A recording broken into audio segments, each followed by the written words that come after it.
ఎవరు వెళ్ళగొట్టారు? అబ్రాహాము వెళ్ళగొట్టాడు. ఇప్పుడు ఎవరు వెళ్ళగొట్టాలి ఈ మెసేజ్లో? అదే అబ్రాహాము ఎవరికి సాదృశ్యం? సంఘానికి, వధువుకి సాదృశ్యం. సో ఇప్పుడు ఎవరు వెళ్ళగొట్టాలి? పెళ్లి కుమార్తెనే వెళ్ళగొట్టాలి.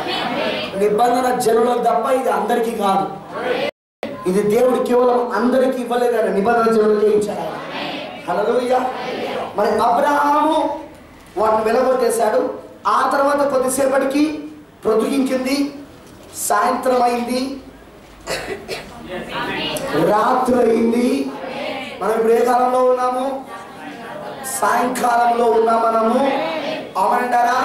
ప్రొద్దుగించింది. ఆమేన్. సూర్యుడు అస్తమిస్తున్నాడు అక్కడ. హల్లెలూయా. అది పగలు కాదు, రాత్రి కాదు. ఆమేన్. అలాంటి ప్రొద్దుగించిన సమయంలో అబ్రహాము గాఢ నిద్రలోకి వెళ్ళాడు. ఆమేన్. ఆ గాఢ నిద్రలోకి వెళ్ళినప్పుడు భయంకరమైన కటిక చీకటి అతన్ని కమ్మగా, ఆయన నీ సంతతి వారు తమది కాని పరదేశమును నివసించి ఆ దేశపు వారికి దాసులుగా ఉందురు.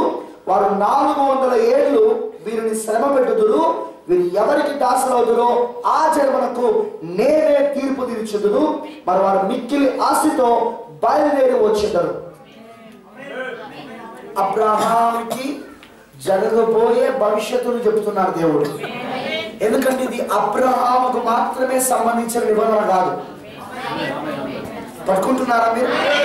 It's not only the person Abraham. ఒక్క వ్యక్తి అబ్రహాముకు మాత్రమే సంబంధించిన నిబంధన కాదు. మరి ఎవరికి? అబ్రహాం తర్వాత రాబోతున్న సంతానానికి కూడా ఈ నిబంధన. అబ్రహాముతో దేవుడు చేస్తున్న నిబంధన అబ్రహాము తర్వాత రాబోతున్న సంతానానికి కూడా. ఓ దేవుడికి మమకారులు గాక. హల్లెలూయా. వింటున్నారని అన్నది. సో అందుకోసమే అంటున్నాడు, ఆ నిబంధన జనులకు ఏం జరుగుతుందో చెప్తున్నాడు. ఆ అబ్రహాముతో చేయబడిన నిబంధనలో ఉన్న జనులకు ఏం జరుగుతుందో చెప్తున్నాడు. ఆమేనంటారా? మొత్తము 4 తరాల తర్వాత, ఆఫ్టర్ 4 జనరేషన్స్, 4 తరముల తర్వాత నీ సంతానము మరలా తిరిగి ఇప్పుడు నువ్వు ఏ దేశంలోనైతే పరదేశిగా జీవిస్తున్నావో అదే దేశంలోనికి స్వతంత్రించుకోవడానికి వస్తారు. మరి ఈ 4 తరాల వాళ్ళు ఎక్కడైతే, వింటున్నారా? ఈ 4 తరాల వాళ్ళు ఎక్కడైతే మరి బానిసలుగా బ్రతుకుతారో ఆ బానిసలుగా బ్రతికిన ఆ దేశాన్నే నేను తీర్పు తీరుస్తా. మరి నేను వారిని బయటికి తీసుకొచ్చి ఇప్పుడు నువ్వు నివసిస్తున్న ఈ దేశాన్ని వాళ్ళకి ఇస్తా. ఆమనమంటారా? ఎంతమంది ఆమనంటారు చెప్పండి. జాగ్రత్త చూద్దాం. అబ్రాహాము కుమారుడు ఇస్సాకు ఫస్ట్, తర్వాత యాకోబు, ఆ తర్వాత యోసేపు. ముగ్గురు. యోసేపు నుండి 4 తరాలు, 400. ఓకేనా? 4 తరాలు మొత్తం అన్ని 7. ఫస్ట్ ఇస్సాకు, సెకండ్ యాకోబు, థర్డ్ యోసేపు. యోసేపు తర్వాత 4 తరాలు. 4 తరాలు. వింటున్నా? ఎందుకంటే వీళ్ళు యోసేపు కాలంలోనే అక్కడికి వెళ్ళింది. 4 తరాలు. మొత్తం ఎన్ని తరాలు అయితే ఇప్పుడు అబ్రహాము నుండి 7 తరాలు. మనం ఇప్పుడు ఏ తరంలో ఉన్నాం? మనం ఇప్పుడు ఏ తరంలో ఉన్నాం? ఇప్పుడు మనం this is the 7th generation. ఇది 7వ తరం అయి ఉన్నది. అక్కడ కూడా ఎన్ని తరాలు అవుతున్నాయి? లెక్కబడితే ఎన్ని తరాలు అవుతున్నాయి? నీ దగ్గర నుండి అని అన్నాడు దేవుడు. ఆమనంటారా? నీ సంతానము ఆ దేశానికి వెళ్ళి 4 తరాల తర్వాత వస్తుంది అంటున్నాడు. చూడు, అబ్రహాం తర్వాత ఎవరంటే ఇస్సాకు, ఇస్సాకు తర్వాత యాకోబు, యాకోబు తర్వాత యోసేపు, యోసేపు తర్వాత 4 తరాలు. మొత్తం ఎన్ని వందల సంవత్సరాలు? ఐ మీన్ ఎన్ని తరాలు? 7 తరాలు. ఆమనంటారా? 7వ జరిగిస్తానంటున్నాడు. ఇప్పుడు 7వ సంఘకాలం తర్వాత పెంతెకోస్తుల కాలం తర్వాత లవోదికయ సంఘకాలం తర్వాత దేవుడు మరలా మనల్ని దర్శించాడు. ఏ దేశంలోనైతే మనం బానిసలుగా బతికినామో, అంటే ఏ సంఘ శాఖలైతే మనం బానిసలుగా బతికినామో ఆ సంఘ శాఖలుగా తీర్పు తీరుస్తూ ఏంటా మేఘము తీర్పరి. హల్లెలూయా. ఆ మేఘం ఏంటి చెప్పండి? తీర్పు తీర్చు తీర్పరి. ఆయన న్యాయాధిపతి గారికి వస్తున్నాడు. సంఘ శాఖలను తీర్పు తీరుస్తూ ఆయన మనల్ని మరలా బడికి తీసుకొచ్చాడు. ఇప్పుడు అతి త్వరలో మనము మన వాగ్దాన దేశంలోకి అడుగుపెట్టబోతున్నాం. ఏంటి ఆ వాగ్దాన దేశం అంటే? మన తీవ్రమైన శరీరం, మన కొత్త శరీరం. అతి త్వరలో మనము ఆ గుడారాల పండుగలో ఉన్న మనము అతి త్వరలో తాత్కాలికమైన గుడారాలను పగలగొట్టుకొని శాశ్వతమైన గుడారంలోకి వెళ్ళిపోతున్నాం. గ్లోరీ, హల్లెలూయా. దేవుడికి మహిమ గాక. అర్థమైందని అన్న ద 7th జనరేషన్, 7వ తరం. అదే ఇప్పుడున్న మన తరం. అర్థమైనా చెప్పండి. హల్లెలూయా. దేవుడు మరలా దర్శిస్తున్నాడు. ఎందుకంటే మనం ఇప్పుడు అదే నిబంధనలో ఉన్నాం. హల్లెలూయా. మరి బైబిల్ అంటుంది తర్వాత అబ్రహాము అడిగిన తర్వాత మరి బ్రతుకునిచ్చే కటిక చీకటి పడినప్పుడు రాజుచున్న పోయి అగ్ని జ్వాలను కనబడి ఆ ఖండముల మధ్య నడిచిపోయింది. వింటున్నారా? ఇప్పుడు వీళ్ళిద్దరి మధ్యలో జరుగుతున్న నిబంధన అబ్రహాముది దేవుడు. ఇప్పుడు దేవుడు అక్కడ ఎలా వచ్చాడంటే రాజుచున్న పోయి అగ్ని జ్వాలగా వచ్చాడు. ఆ 2 కణముల మధ్యలో రాజుచున్న పోయి అగ్ని కణములుగా అగ్ని జ్వాలగా వచ్చాడు. అక్కడ నడుచుకుంటూ వెళ్ళాడు. ఆమేన్. అంటే అర్థం ఏంటంటే ఇప్పుడు అబ్రహాముతో చేసిన నిబంధనను ఆయన ఇప్పుడు స్థిరపరుస్తున్నాడు, అక్కడ దృఢపరుస్తున్నాడు అక్కడ. ఆమేన్ అంటారా? మన అందుకే బైబిల్ ఉంటుంది యెహోవా ఐగుప్తు నది మొదలుకొని గొప్ప నది అయిన యాఫ్రటీసు నది వరకు ఈ దేశమును అనగా కేనానీయులను, కనిజ్యులను, కర్మోనీయులను, హిత్తీయులను, పెరిజ్యులను, రెఫాయియులను, అమోరీయులను, కానానీయులను, గిర్గాషులను, యోబుసీయులను నీ సంతానానికి ఇచ్చి ఉన్నారని అబ్రాహాముతో నిబంధన చేసెను. ఎవరు అబ్రాహాముతో చేసిన నిబంధన? ఓకేనా? అర్థమైన ఆమె చెప్పండి. దేవుడు అబ్రాహాముతో చేసిన నిబంధన ఓకేనా అందరికి? అవునంటారా? Okay, let's go. ఇంకొంచెం ముందుకు వెళ్దాం. ఇప్పుడు అబ్రాహాముతో ఆయన నిబంధన చేసేటప్పుడు ఏం చేశాడో పౌలు గారు రాశాడు. Which was missing part in this chapter. ఈ అధ్యాయంలో అది మిస్ అయింది. పట్టుకుంటున్నారా? ఈ అధ్యాయంలో అది రాయబడలేదు, కానీ రాయబడిన వాక్యం కిందనే దాచబడిన వాక్యం ఉన్నది. ఎంతమంది నమ్ముతున్నారు? చూడండి, ఇక్కడ దేవుడు ప్రమాణం చేసినట్లు లేదు, ఇక్కడ ఉందా? కానీ హెబ్రీయులకు రాసిన పత్రిక 6వ అధ్యాయము 13వ వచనంలో పౌలు గారు చెప్తున్నారు అబ్రాహాముతో వాగ్దానం చేసేటప్పుడు ఏం చేశాడు, నిబంధన చేసేటప్పుడు ఏం చేశాడు. చూడండి, నాతో పాటు హెబ్రీయులకు రాసిన పత్రిక 6వ అధ్యాయం 13వ వచనం. దేవుడు అబ్రహామునకు వాగ్దానం చేసినప్పుడు తనకంటే ఏ గొప్పవాని తోడు అని ప్రమాణం చేయలేకపోయింది కనుక తన తోడని ప్రమాణం చేసి 10వ అధ్యాయంలో మనకు కనబడలేదు. అర్థమైన రామయ్యపడి 10వ అధ్యాయంలో అక్కడ కనబడతలేదు, కానీ అక్కడే ఉంది. పౌలు దాన్ని వెలికి తీస్తున్నాను. నేనేం చెప్పాను? మర్మం అంటే ఏంటిది? What is the mystery? మర్మం అనగా ఏమిటి? దాయబడిన సత్యమును దైవికంగా దాన్ని బయలుపరచడమే మర్మమై ఉన్నది. దాచబడి ఉన్న సత్యం అది ఎక్కడ దాచబడి ఉన్నదంటే ఆ రాయబడిన వాక్యం కిందనే దాచబడి ఉన్నది. ఆ రాయబడిన వాక్యం కిందనే దాచబడి ఉన్నది. కానీ దాన్ని ఎవరు తీయగలరంటే మర్మములను బయలుపరిచే పరిచయంలోనే తీయగలరు. దాన్ని అందరూ తీయలేరు. దాన్ని అందరూ దాన్ని పట్టుకోలేరు. దాన్ని పౌలు గారికి ఉన్న మర్మములను బయలుపరిచే పరిచర్య చదవలేదా మీరు ఆయన పత్రికలు? ఇదిగో నేను మీకు ఒక మర్మము చెప్పుచున్నాను, మనమందరము నిద్రించముగాని ఒక్క రెప్ప పాటున మార్పు చెంది. చెప్తాడా మర్మం అని చెప్తా ఉన్నాడా? ఇంకో దగ్గర అన్యజనులు మరియు మరియు ఇజ్రాయేలు మొదటి సంఘకాలంలో ఏ విధంగా కలిసి వస్తారో ఆ మర్మం చెప్తున్నాడు.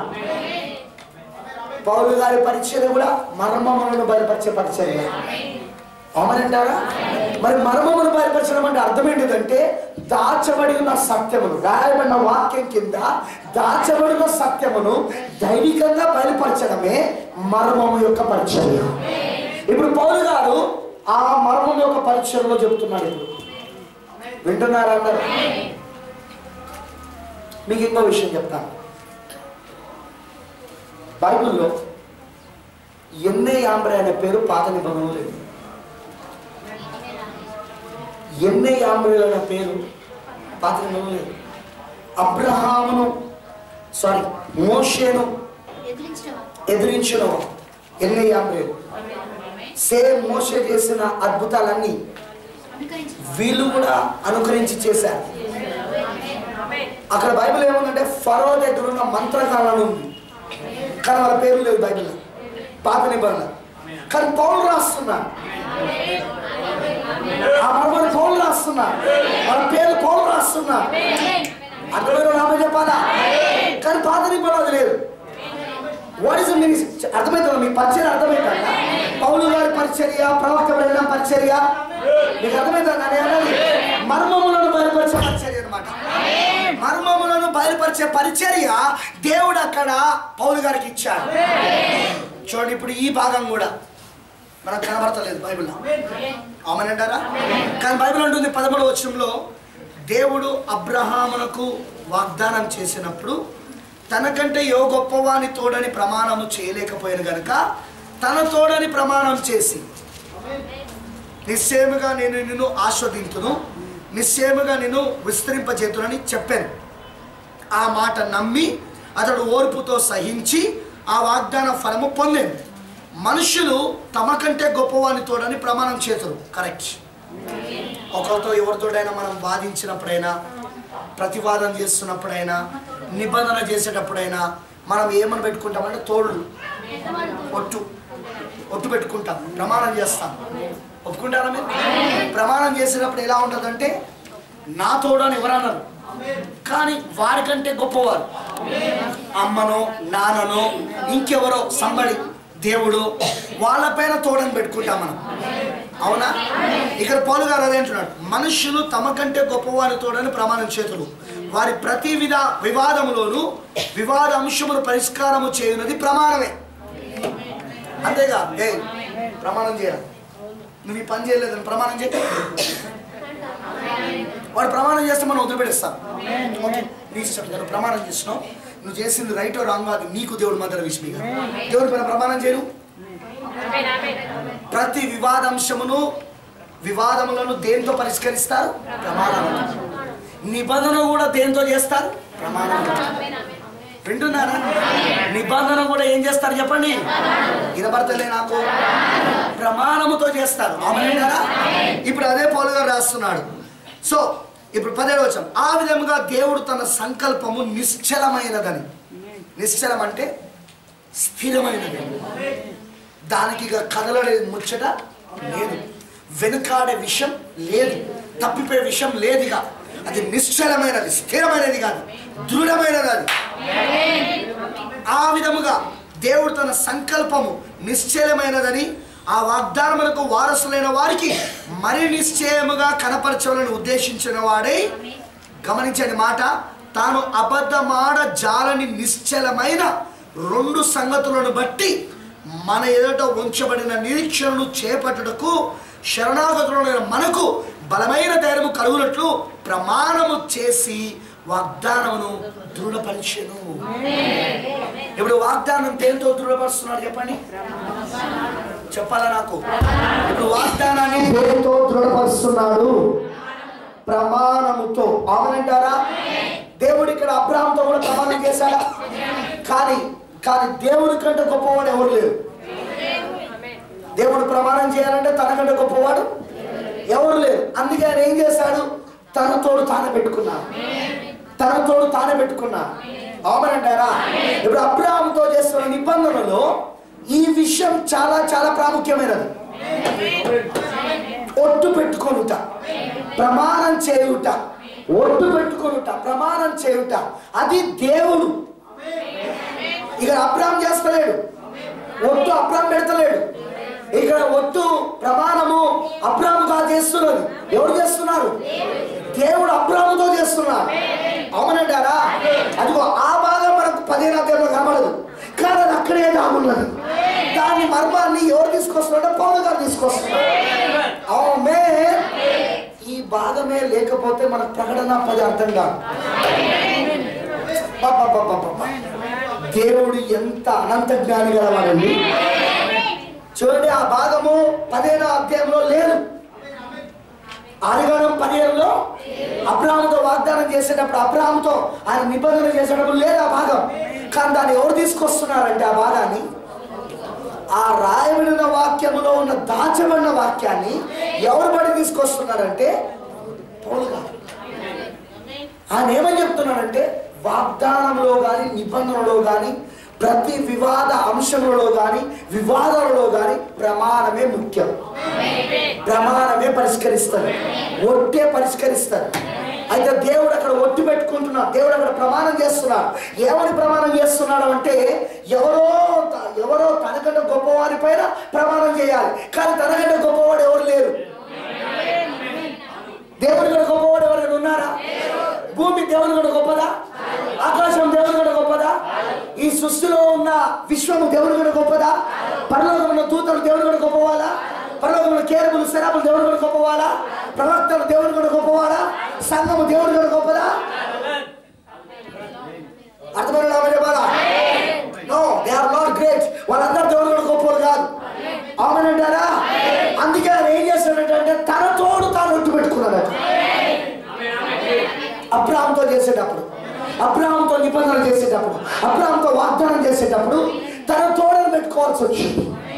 ఎందుకంటే తనకంటే గొప్పవాడు ఎవరు లేరు కనుక. అవునంటారా? ఇది అబ్రాహాము నిబంధన. ఇది ఎంతమందికి అర్థమైంది? అర్థమైన ఆమె చెప్పాలా?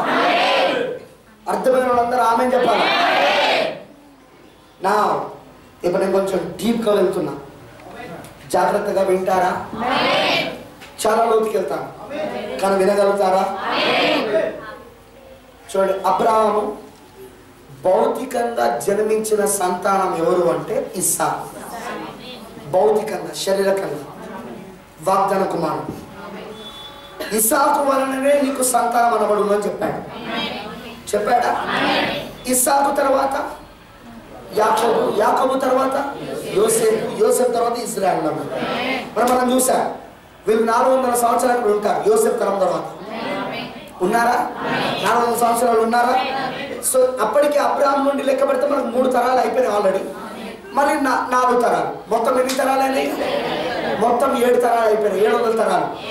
అవునంటారా? ఓకేనా? నిజంగానే దేవుడు అక్కడ మోషే కాలంలో వాళ్ళని దర్శించాడా? దర్శించాడు. వాళ్ళని బయట తీసుకొచ్చాడు. వాగ్దాన దేశంలో వాళ్ళకి ఇచ్చాడా? యెహోషువ కాలంలో వాగ్దాన దేశం ఇచ్చాడా? చెప్పాలా నాకు? ఇవన్నీ స్టోరీ తెలుసుగా మీ అందరికీ, అదంతా జరిగింది తెలుసు కదా. ఇది అబ్రహాముకు వాగ్దానం చేసిన లేక నిబంధన చేసిన భౌతిక సంతానానికి. అవునంటారా? కానీ అబ్రహామునకు ఆత్మీయ సంతానం కూడా ఉంది. ఎవరైనా? క్రీస్తు. ఎవరు? గట్టిగా చెప్పాలా? క్రీస్తు. మొదటి రాకలో క్రీస్తు వచ్చాడా? వినబడతలే నాకు. మొదటి రాకలో క్రీస్తు వచ్చాడా? కానీ మొదటి రాకలో ఆత్మీయ సంతానమైన క్రీస్తు, వినండి బాగా, భౌతిక సంతానం దగ్గరకు వచ్చాడు. అబ్రాహాం యొక్క ఆత్మీయ సంతానమైన క్రీస్తు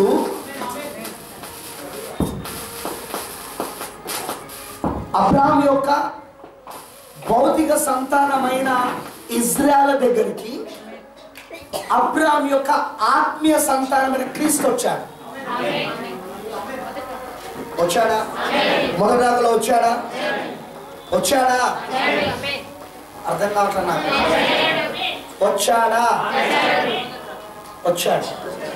భౌతిక సంతానం దగ్గరికి ఆత్మీయ క్రీస్తు వచ్చాడు. ఓకేనా? అవునంటారా? వచ్చి వాళ్ళని ఏం చేశాడు? వాళ్ళను బయటికి తీసుకొచ్చాడు. వాళ్ళను కూడా బయటికి తీసుకొచ్చాడు. తీసుకొచ్చాడా? వాళ్ళను కూడా బయటికి తీసుకొచ్చాడు. వాగ్దాన దేశమైన పరిశుద్ధ ఆత్మ, వాగ్దాన దేశమైన పరిశుద్ధ ఆత్మకి నడిపించాడు. అవునంటారా? అర్థమవుతుందండి. పాపములో నుండి వాళ్ళను బయటికి తీసుకొచ్చి వాగ్దాన దేశమైన పరిశుద్ధ ఆత్మలో వాళ్ళని తీసుకెళ్ళాడు. ఆమేన్. ఆమేనంటారా? అది రెండవ నిర్గమంలో జరిగింది. మొదటి నిర్గమంలో మోషే వచ్చాడు. రెండవ నిర్గమంలో యేసుక్రీస్తు వచ్చాడు. కానీ ఇక్కడ అబ్రహాముకు వాగ్దానం చేసిన దాంట్లో డినామినేషన్స్ అందరూ ఎక్కడి దాకా చూస్తారంటే క్రీస్తు దాకానే చూస్తారు. సంఘ శాఖలు మొత్తం ఎక్కడి దాకా చూస్తారంటే క్రీస్తు యొక్క మొదటి రాకడ దాకానే చూస్తారు. కానీ దేవుడు అబ్రహాంకి చూపించింది ఏంటంటే ఆకాశ నక్షత్రాలను. ఈ నిబంధనలు ఆయన ఎవరు చూపించాడో తెలుసా? వినబడతలే నాకు. అర్థమవుతుంది? ఎవరి ఆకాశ నక్షత్రాలు? ఎవరు వీళ్ళు? వీళ్ళు ఎప్పుడు ఏర్పరచబడ్డారు? వీళ్ళ గురించి యోబు గ్రంథం ఏమని చెప్తారు? వీళ్ళ గురించి దేవుడు యోబు గ్రంథంలో ఏం చెప్పాడు? వీళ్ళ గురించి దానియేలు గ్రంథంలో ఏమని చెప్పాడు? అవునంటారా? అర్థమైన నామని చెప్పండి. అబ్రహాంకి ఇప్పుడు వాగ్దానం చేస్తున్నారు. ఏమనంటే నీ సంతానము ఎలా ఉంటది అంటే అది ఆకాశ నక్షత్రం లెక్కించగలవా? అలా ఉండబోతున్నది నీ సంతానం. అలా ఉండు నీ సంతానం. బట్ సో మెనీ పీపుల్ చాలా మంది ఏమనుకున్నారంటే అది ఎవరో కాదు కానీ క్రీస్తు మొదటి రాకడలో వచ్చినప్పుడు ఇజ్రాయెల్ అనుకున్నారు. కనుక వింటున్నారా? ఎందుకంటే ఇజ్రాయెల్ ఇసుక రేణులు, వాళ్ళు మట్టిలో నుండి వచ్చిన మట్టి. అబ్రహాము శరీరం అనే మట్టిలో నుండి వచ్చిన మట్టి. ఇజ్రాయెల్ అబ్రహాము శరీరం అనే మట్టిలో నుండి వచ్చిన మట్టి, ఇసుక రేణులు వాళ్ళు. కానీ అబ్రహాముకున్న ఆత్మీయ సంతానం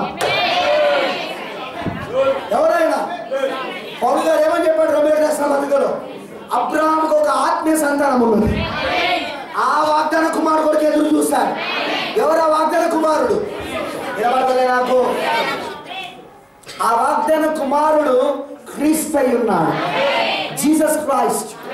ఎంతమంది నమ్ముతున్నారు? కానీ ఆ వాగ్దాన కుమారుడు క్రీస్తు అయి ఉన్నాడు. ఆ వాగ్దాన కుమారుడైన క్రీస్తు ఇస్కరేణుల దగ్గరకు వచ్చాడు.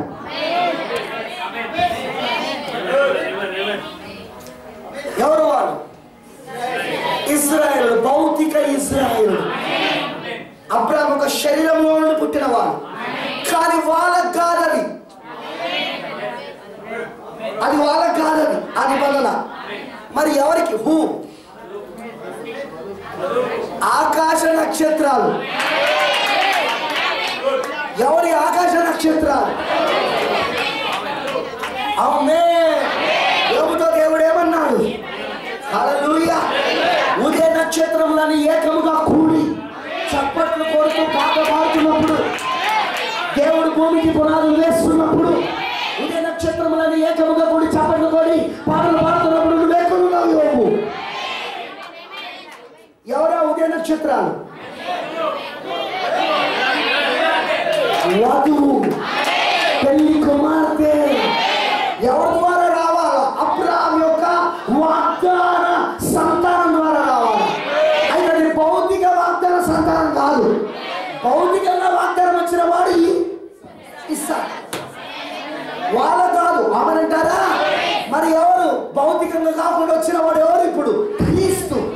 క్రీస్తు ద్వారా వచ్చిన వాళ్ళే ఈ సంతానమై ఉన్నారు. ఇప్పుడు ఈ నిబంధన ఎవరికి? ఈ నిబంధన ఎవరికి? అబ్రహాం యొక్క వాగ్దాన సంతానమైన క్రీస్తు ద్వారా వచ్చిన ఉదయ నక్షత్రాలకు. హల్లెలూయా, ఆమేనంటారా? గుర్తుంచుకో, ఇవి రాత్రి నక్షత్రాలు కాదు. ఇవి సూర్యుడు ఉన్నప్పుడే వెలుగుతా ఉంటాయి. ఇవి ఉదయ నక్షత్రాలు. ఇవి ఆమేనంటారా? These are the stars of morning.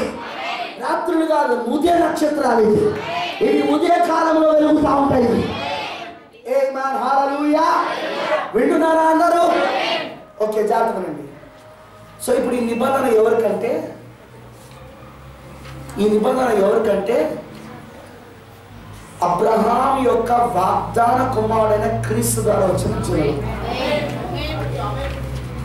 వీళ్ళు తమది కాని దేశంలో 400 సంవత్సరములు, 4 తరాలు.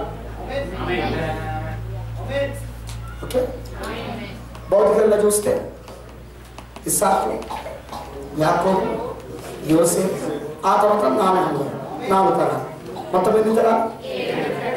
ఇప్పుడు ఆత్మీయంగా చూస్తే పౌలు నుండి మొదలుకొని 7వ సంఖ్యలో లౌకికులు. ఓకేనా? వధువు ఇందులో బానిసగా ఉన్నది. ఓకేనా? అర్థమవుతుందా? కానీ ఆయన ఏమని వాగ్దానం చేశాడు? నేను మరలా వస్తా. ప్రకటన 10. హల్లెలూయా. క్రీస్తు మరలా రావడం అయి ఉన్నది. క్రీస్తు మరలా తిరిగి రావడం అయి ఉన్నది. హల్లెలూయా. అర్థమైందా? ఆమె చెప్తున్నారా? అర్థమవుతుందని అన్నది. క్రీస్తు మరలా వస్తున్నాడు. ఈసారి వాగ్దానం చేస్తున్నాడు అక్కడ. నేను మరలా నిశ్చయంగా నేనే తీర్పు తీర్చేది ఆ దేశానికి. నేనే దిగి వెళ్తాను అక్కడికి. మనం భౌతికంగా చూస్తే మోషే కాలంలో ఆయనే దిగొచ్చాడు. అగ్నిస్తంభం దిగొచ్చి, ఆ అగ్నిస్తంభం ఒక మనుషుల్లో ఉండి ఐగుప్తులోకి వెళ్ళింది. అలా ఇప్పుడు ఆత్మీయంగా చూస్తే అగ్నిస్తంభం. అవునంటారా? ఇప్పుడు ఆ మనుషుల్లో ఉండి ఏం చేసింది? అగ్నిస్తంభము మరలా ఈ ఐగుప్తుకు వచ్చింది. సంఘశాఖ ఐగుప్తు వచ్చి మనం ఏం చేస్తున్నది? అవునంటారా? అవునంటారా? అబ్రహాముతో చేసిన నిబంధన, అదే నిబంధన ఇప్పుడు బ్రహ్మాముతో చేస్తున్నా. హల్లెలూయా. అర్థమవుతుందని చెప్పింది. ఇప్పుడు అదే నిబంధన, అబ్రహాముతో ఉన్న నిబంధనే ఇప్పుడు బ్రహ్మాముతో చేస్తున్నా. హల్లెలూయా.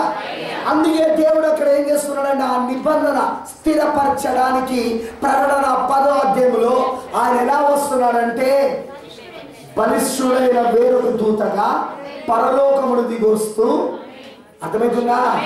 ఆయన మేఘము ధరించుకొని శిరస్సు మీద, చెప్పాను కదా, వర్షపు ధరస్సు దేన్ని సూచిస్తా ఉన్నది? నిబంధనకు సూచిస్తా ఉన్నది. ఇదిగో నేను చేసిన నిబంధన మర్చిపోలేదు. అబ్రహాముతో చేసిన నిబంధన ప్రకారంగానే ప్రకటన 10లో నేను దిగి వస్తున్నా. 1963లో నేను దిగి వస్తున్నా. అవునంటారా? అర్థమైన రామని చెప్పండి. హల్లెలూయా. ప్రకటన 10లో అందుకే దిగి వస్తున్నా నేను. మరి దిగి వస్తే ఏం చేస్తున్నాడు ఆయన? ఒట్టు పెట్టుకుంటున్నాడు. ఆమె ఏమని ఒట్టు పెట్టుకుంటున్నాడు? చూడండి ప్రకటన 10వ అధ్యాయంలో ఏమని ఒట్టు పెట్టుకుంటున్నాడు?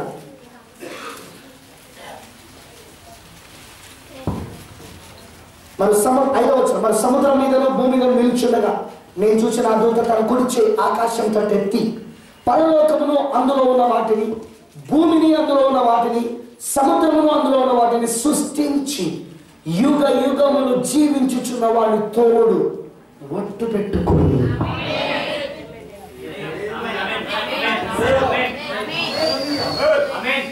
ఇంకా ఈ ప్రకటన 10 నిమిషాలకు వచ్చినప్పుడు డినామినేషన్స్ తో ఉన్న వివాదం పరిష్కరించబడ్డది. ఈ ప్రమాణముతో పరిష్కరించబడింది, ఈ ఒట్టుతో పరిష్కరించబడింది. ఈసారి ఒట్టు పెట్టుకున్నది వధువు కాదు, ఒట్టు పెట్టుకున్నది ఎవరు అంటే ఇక్కడ ప్రమాణం చేసింది ఎవరంటే స్వయంగా దేవుడే. భూమిని దానిలో ఉన్న వాటిని సృజించిన వాడు, సముద్రమును పరలోకమును అందులో ఉన్న వాటిని సృజించిన వాడు, భూమిని అందులో ఉన్న వాటిని సముద్రమును